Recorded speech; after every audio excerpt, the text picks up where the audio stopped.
Hi friends, ఈ వీడియోలో మనము మన ఆధార్ కార్డ్‌కి పాన్ కార్డ్ లింక్ అయిందా లేదా అనేది ఎలా తెలుసుకోవాలో చూద్దాం.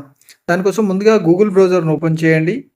ఓపెన్ చేసిన తర్వాత ఇక్కడ సెర్చ్ బార్‌లో ఈ ఫైలింగ్ అని టైప్ చేయండి. టైప్ చేసి కింద సెర్చ్ చేయండి.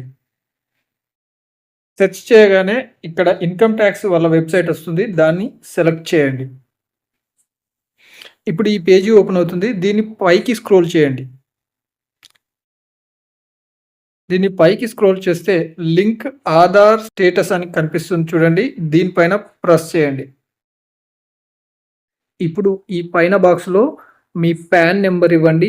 కింద బాక్స్‌లో మీ యొక్క ఆధార్ నెంబరు ఇవ్వండి. ఇచ్చిన తర్వాత వ్యూ లింక్ ఆధార్ స్టేటస్ అని ఉంది కదా! దానిపైన ప్రెస్ చేయండి. ఇక్కడ ఆల్రెడీ మీ యొక్క పాన్ మరియు ఆధార్ కార్డు లింక్ అయి ఉన్నాయి అని చూపిస్తుంది. ఈ విధంగా లింక్ అయి ఉన్నాయి అని చూపెడితే మీ యొక్క పాన్ మరియు ఆధార్ లింక్ అయినట్టే. ఒకవేళ ఇక్కడ నాట్ లింక్డ్ అని వచ్చినట్టయితే మీ యొక్క పాన్ ఆధార్ లింక్ కానట్టు. లింక్ కాకపోయి ఉంటే ఎలా లింక్ చేయాలో మనం నెక్స్ట్ వీడియోలో చూద్దాం. ఈ వీడియో నచ్చితే లైక్ చేసి మన ఛానల్‌ను సబ్స్క్రైబ్ చేయండి.